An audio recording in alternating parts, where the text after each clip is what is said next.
Diese 5 Kompostfehler machen fast alle. Meine Großeltern wussten es besser. Kapitel 1: Warum Kompost im Sommer plötzlich Probleme macht. Kennst du das? Im Frühjahr sieht der Kompost noch vielversprechend aus. Alles scheint gut zu laufen. Doch sobald die ersten heißen Wochen kommen, verändert sich etwas. Der Haufen wird trockener, die Verrottung scheint langsamer zu werden und manchmal entsteht sogar ein unangenehmer Geruch. Viele Hobbygärtner glauben dann, sie müssten einfach mehr Wasser geben oder einen Kompostbeschleuniger kaufen. Meine Oma hätte darüber nur geschmunzelt. Sie sagte immer, der Kompost zeigt dir selbst, was ihm fehlt. Du musst nur hinschauen.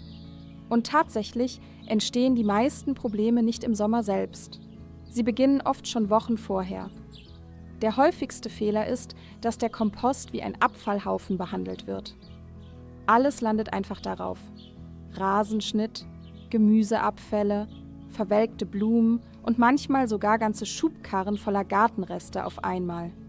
Für die Natur ist das jedoch kein ausgewogenes Futter. Besonders frischer Rasenschnitt wird oft in dicken Schichten aufgetragen. Anfangs sieht das ordentlich aus. Doch schon nach kurzer Zeit verdichtet sich das Material. Luft gelangt kaum noch ins Innere und genau dort beginnen die Schwierigkeiten. Ein weiterer Fehler zeigt sich besonders an heißen Sommertagen. Die Oberfläche wirkt trocken, fast staubig, also wird gegossen. Doch oft ist der Kompost im Inneren bereits ausreichend feucht oder sogar zu nass. Außen trocken und innen nass. Diese Kombination kommt häufiger vor, als viele denken. Meine Oma machte deshalb nie etwas nach Gefühl von oben. Sie griff mit der Hand ein Stück tiefer in den Haufen. Dort konnte sie sofort erkennen, wie es wirklich aussah. Und dann gibt es noch einen dritten Fehler. Viele Komposthaufen werden einfach sich selbst überlassen. Man wirft immer neues Material darauf und hofft, dass die Natur den Rest erledigt. Doch ein guter Kompost braucht nicht viel Arbeit, aber ein wenig Aufmerksamkeit. Denn ohne ausreichend Luft können die vielen kleinen Helfer im Inneren ihre Arbeit nicht richtig erledigen. Meine Oma hatte dafür einen einfachen Satz: Kompost lebt. Und alles, was lebt, braucht Luft, Wasser und ein bisschen Pflege. Genau deshalb funktionierte ihr Kompost selbst in trockenen Sommern erstaunlich zuverlässig. Im nächsten Kapitel zeige ich dir die einfache Methode, mit der sie ihren Kompost aufgebaut hat. Kein kompliziertes System, keine teuren Zusätze, nur 3 einfache Schichten, die bis heute funktionieren. Kapitel 2: Das einfache Kompostgeheimnis meiner Oma. Nachdem meine Oma viele Jahre lang Gemüse, Kräuter und Blumen angebaut hatte, fragten Nachbarn sie immer wieder nach ihrem Geheimnis. Die Antwort war meistens überraschend einfach. Sie verwendete keine teuren Zusätze und keine besonderen Mittel. Stattdessen achtete sie auf etwas, das heute oft vergessen wird: das richtige Gleichgewicht. Sie sagte oft, ein guter Kompost ist wie ein gutes Essen. Von allem etwas, aber nichts zu viel. Deshalb baute sie ihren Kompost immer nach einem einfachen Prinzip auf. Zuerst kam trockenes Material auf den Haufen. Alte Blätter, kleine Zweige oder gehäckselter Strauchschnitt bildeten die Grundlage. Diese Materialien sorgen dafür, dass Luft zwischen den Schichten zirkulieren kann.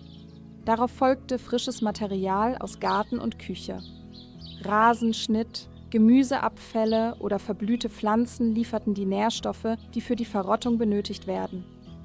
Der entscheidende Punkt war jedoch die Mischung. Meine Oma hätte niemals eine dicke Schicht Rasenschnitt allein auf den Kompost geworfen. Sie wusste, dass sich solche Schichten schnell verdichten und die Luftzufuhr blockieren. Stattdessen wechselte sie trockenes und frisches Material immer miteinander ab. So blieb der Haufen locker und konnte atmen. Anschließend streute sie oft eine dünne Schicht Gartenerde oder bereits fertigen Kompost darüber. Damals sprach niemand von Mikroorganismen, doch genau diese winzigen Helfer befinden sich in der Erde und sorgen dafür, dass die Verrottung in Gang kommt. Für meine Oma war das selbstverständlich. Sie vertraute darauf, dass die Natur bereits alles mitbringt, was benötigt wird.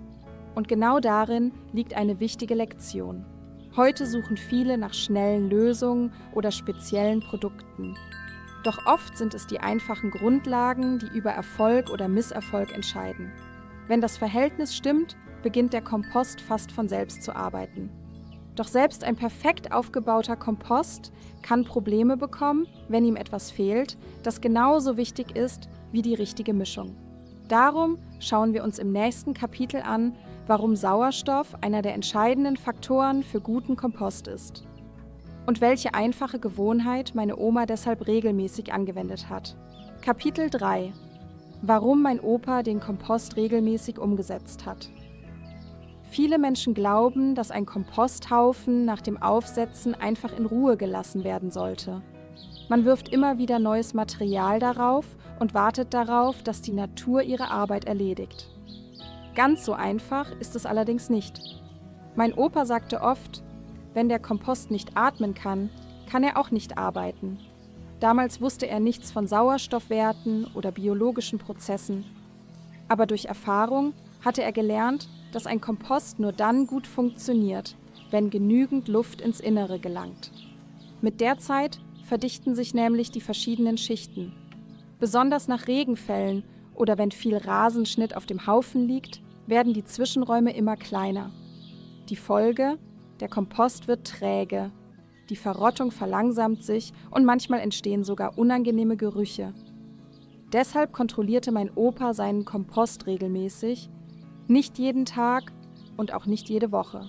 Aber etwa alle 2 bis 3 Wochen nahm er eine Grabegabel und lockerte den Haufen vorsichtig auf. Manchmal setzte er ihn sogar teilweise um. Dabei kam das Material von außen nach innen und das Material aus der Mitte nach außen. So gelangte wieder frische Luft in alle Bereiche des Komposts. Und genau dort beginnt etwas Erstaunliches.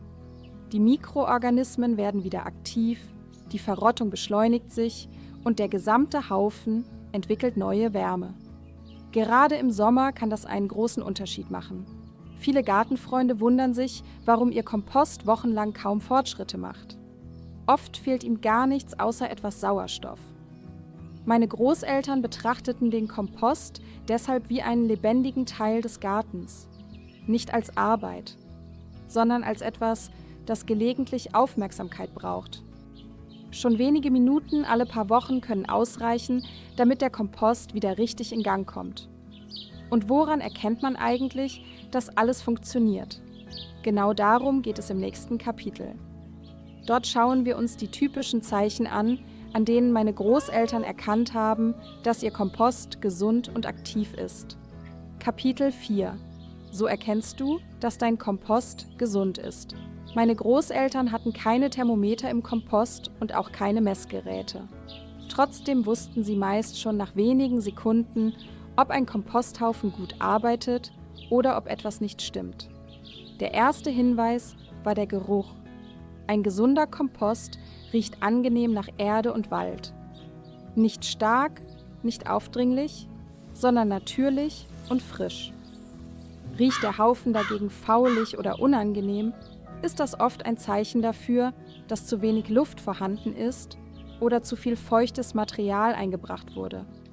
Auch die Temperatur verrät viel. Wenn die Verrottung gut läuft, entsteht im Inneren Wärme. Besonders nach dem Umsetzen oder nach dem Einbringen frischer Materialien kann man das oft deutlich spüren. Mein Opa legte manchmal einfach die Hand auf den Haufen und sagte: Da arbeitet es ordentlich. Ein weiteres gutes Zeichen ist die Veränderung des Materials. Blätter, Pflanzenreste und Küchenabfälle verlieren nach und nach ihre ursprüngliche Form. Die einzelnen Bestandteile werden immer schwerer zu erkennen und verwandeln sich langsam in eine dunkle, krümelige Masse. Genau das ist das Ziel. Denn aus Gartenabfällen entsteht Schritt für Schritt wertvolle Humuserde. Auch Regenwürmer sind ein gutes Zeichen.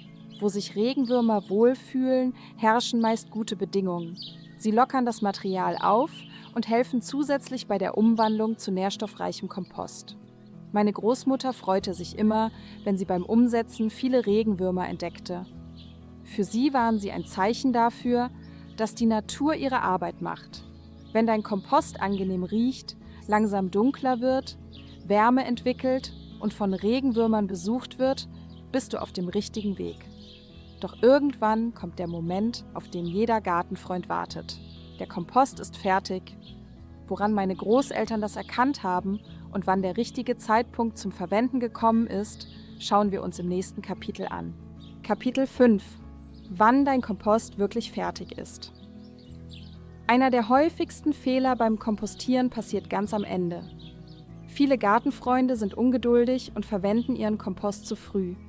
Meine Großmutter sagte dazu immer: Guter Kompost braucht seine Zeit, die Natur lässt sich nicht hetzen. Doch woran erkennt man eigentlich, dass der Kompost fertig ist?